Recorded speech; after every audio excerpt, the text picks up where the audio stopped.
We begin tonight with the local impact of President Trump's executive order targeting homeless Americans.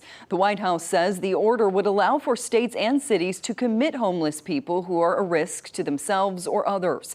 The order says federal funding would be redirected to ensure individuals in crisis are moved into treatment centers.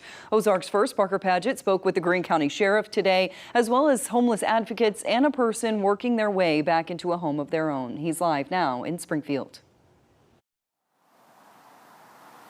Yeah, there's a lot of unknowns with this order, such as where these facilities could be built, how large they could be, or when they would even be finished. Now, Greene County Sheriff Jim Arnott says that he thinks this order is a step in the right direction, giving people the help that they need. But I spoke to people on the other side of the issue, and they say that the order is a good concept, but they're not sure change is coming anytime soon.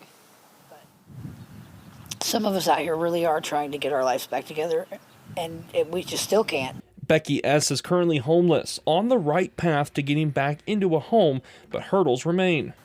And I try to do everything by the law, but you can't do everything out here by the law when you're homeless. You have to have somewhere to sleep. This past Friday, President Trump signed a new executive order that focuses on homeless people with illnesses or addiction that would move them into treatment centers or other facilities. That's my biggest fear.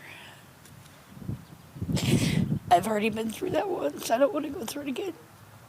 Katrin Hurd, an advocate, says there's a lot that needs to happen before this order makes any impact. Get them in mental hospitals where they're receiving the services they need.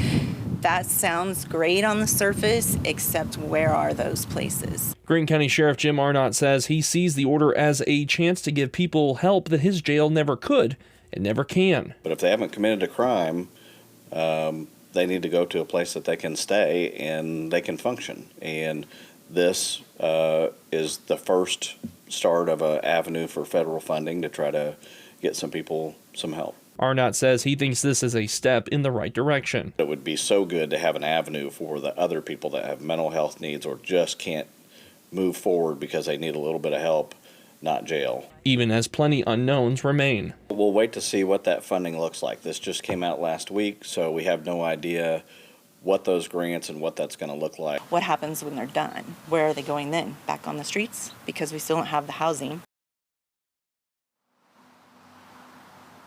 I did reach out to the city of Springfield as well as Springfield Police for a reaction to this executive order, and I was told by SPD officials that they believe the order shouldn't impact their day-to-day operations.